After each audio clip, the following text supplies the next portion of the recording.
जय हिंद दोस्तों। आज रिपीटेड हिंदी पीवाई की क्लास नंबर 2 शुरू करते हैं बिना किसी देरी के। चलिए शुरू करते हैं। बालक का स्त्रीलिंग क्या होता है? बालिका। कवि का स्त्रीलिंग क्या होता है? कवित्री। गाय का पुल्लिंग बैल। पेड़ कौन सी संज्ञा है? जातिवाचक संज्ञा। भारत कौन सी संज्ञा है? व्यक्तिवाचक संज्ञा। बचपन कौन सी संज्ञा है? भाववाचक।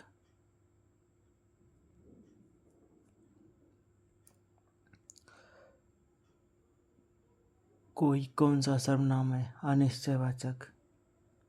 अपना कौन सा सर्वनाम है? निजवाचक।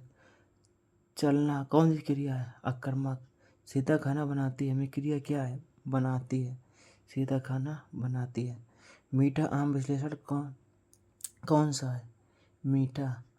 गुणवाचक विशेषण का उदाहरण? सुंदर। संख्यावाचक विशेषण का उदाहरण? 5, 4, 3 इन्फिनाइट तक। बहुत तेज में बहुत क्या है? क्रिया विशेषण। विराम चिन्ह कितने प्रकार के होते हैं? अनेक प्रकार के। पूर्ण विराम का चिन्ह क्या है? ये रहा पूर्ण विराम। प्रश्नवाचक चिन्ह। विस्मयादि बोधक चिन्ह।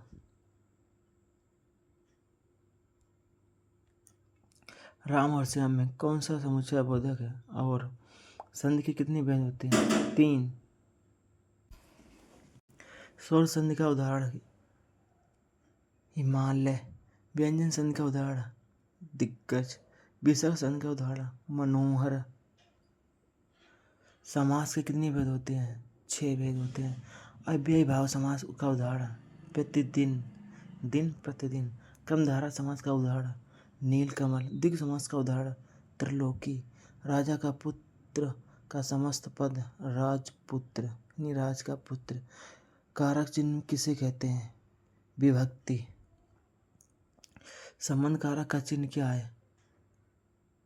का, के, की। अधिकरण कारक का चिन्ह? में, पर। राम स्कूल में है कौन सा कारक है? अधिकरण। भूतकाल कितने प्रकार के होते हैं? 6। वह गया था कौन सा काल है? पूर्ण भूतकाल। भविष्य काल का उदाहरण? वह जाएगा, यानी भविष्य में जाएगा। वाक्य कितने प्रकार के होते हैं? 8। विधानवाचक वाक्य का उदाहरण? राम पढ़ता है। प्रश्नवाचक वाक्य का उदाहरण? क्या तुम जाओगे? क्या तुम आओगे? आज्ञावाचक वाक्य का उदाहरण? यहाँ आओ, तुम यहाँ आओ।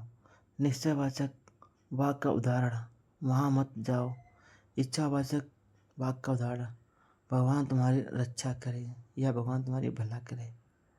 सरल वाक्य कितने प्रकार के होते हैं? जिसमें एक उपवाक्य हो।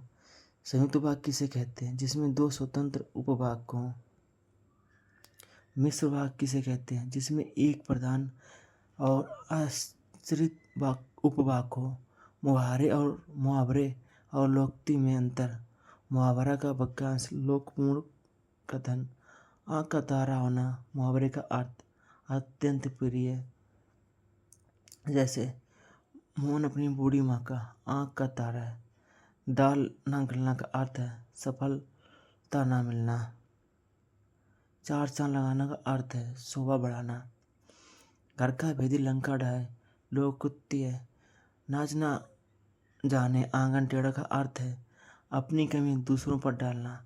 उनके मुंह में जीरा का अर्थ है बहुत बड़ी मात्रा को खाने वाला का बहुत थोड़ा सा देना, बहुत कम मात्रा से कहते हैं। अंधों में काना राजा का अर्थ है कम युग में श्रेष्ठ। हिंदी साहित्य का भक्ति काल किसे कहा? स्वर्ग काल। भक्ति काल के प्रमुख कवि हैं कबीर, सूरदास। बीजक की रचयिता कौन है? कबीरदास। सूरसागर किसकी रचना है? सूरदास। रीत काल को क्या कहा जाता है? श्रृंगार काल। आधुनिक हिंदी साहित्य के जनक कौन है? भारतेंदु हरिश्चंद्र। अंधेर नगरी के लेखक? भारतेंदु हरिश्चंद्र। महिला आंचल उपन्यास के लेखक? परमेश्वर नाथ रेणु। गबन उपन्यास किसने लिखा? मुंशी प्रेमचंद जी। राष्ट्रकवि किसे कहा जाता? रामधारी सिंह दिनकर। परिमल के रचयिता